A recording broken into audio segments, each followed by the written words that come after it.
Viewers and subscribers, you're welcome back again. This is still BVI Channel 1, where we tell you undiluted truth. You've heard me on this platform ask this same question several times and over. Between Nigeria and Nigerians, who was pass? And that question seems people are not getting it. Because when we talk about governance and political class who are criminal in nature, we also talk about the people themselves who are truly very most corrupt people, and they're reflective of what Nigerian government is. This is what happened in Ebonyi State. And who discovered this one? The governor of Ebonyi State. We are talking of this. This is register for antenatal, daily antenatal register. And you decided to said it. Whereas we don't have one in our primary health care where this is supposed to be. They're using exercise book to write. I have seen it time without number. In our primary health care, and you have the opportunity to be a civil servant. And all these things are in their own custody and they're selling it. Today that is Saturday, you call somebody, a buyer, to come and start loading it. Now this is immunization register. Type immunization register. Please do not falsify any data. And you're selling it.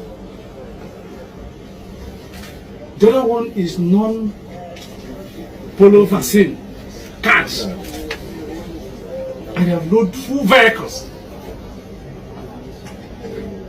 And this is not the first day. This is not the second day. This is not the 3rd day. I've seen these vehicles here more than 4 times. In so many other days. But I never care to stop. I don't know the spirit that says we should turn today. And I said to my people, turn. For the first time, let me see what these vehicles are loading here.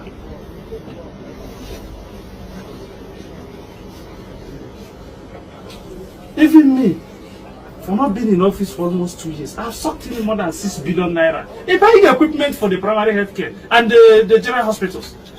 And this is exactly what you people, the storekeepers, are doing. And the general public are shouting every day. Our health facilities are getting total moribund. It's totally dilapidated. We need health facilities. We need health facilities. We need equipment in our health facilities. Then look at what people are doing to government. I pity you. What are you saying? Good.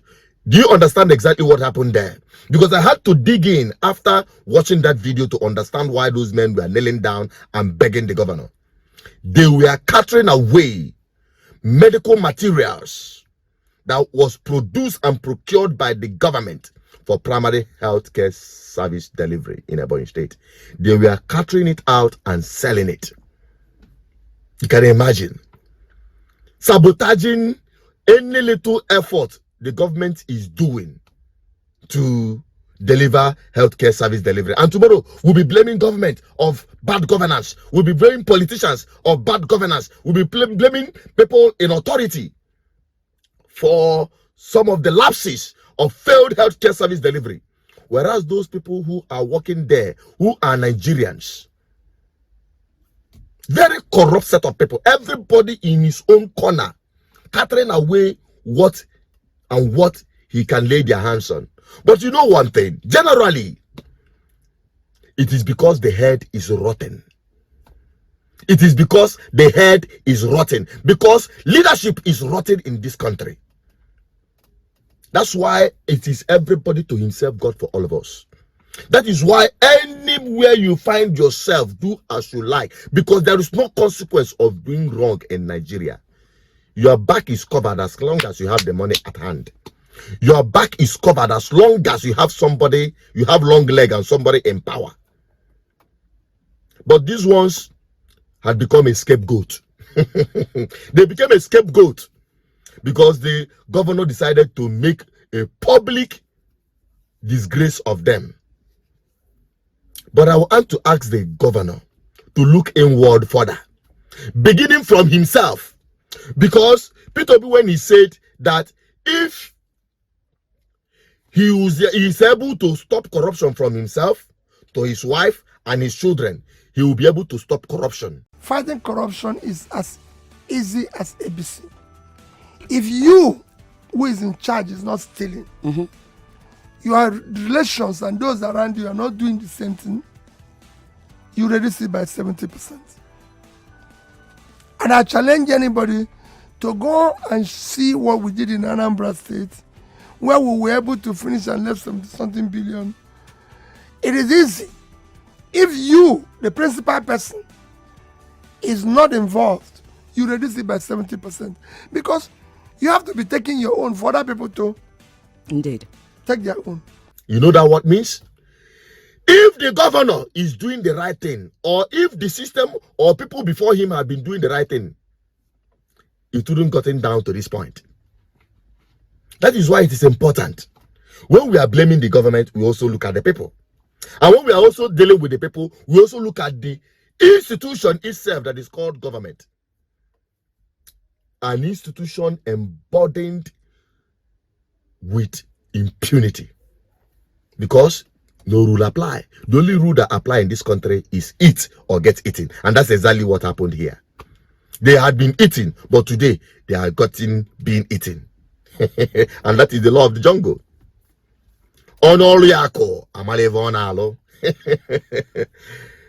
Nigerians in a temboleko kawe malevenalo. You won't make your own cast before we go know say now all the money and the show whatever you are doing, you get K-leg. But what we are asking for, the irreducible minimum GGM is asking for, is for people to understand the importance of good governance in their lives.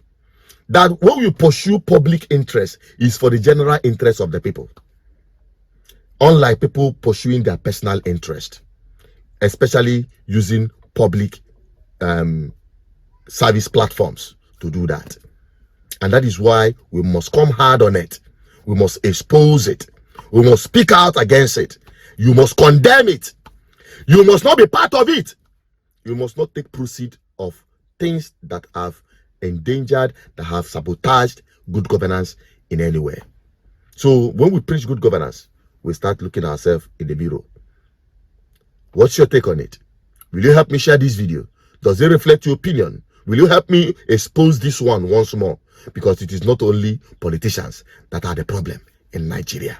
Nigerians are one of the biggest problems of Nigeria, contributing to what is happening in this country. Until we change that attitude, and that is what we're preaching here, mind revolution, attitude change of Nigerians toward governance. And that is the only way we can be rest assured of having hope for good governance.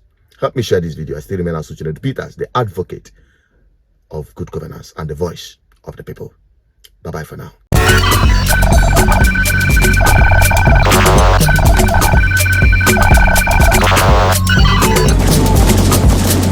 GGN, uniting the people for good governance.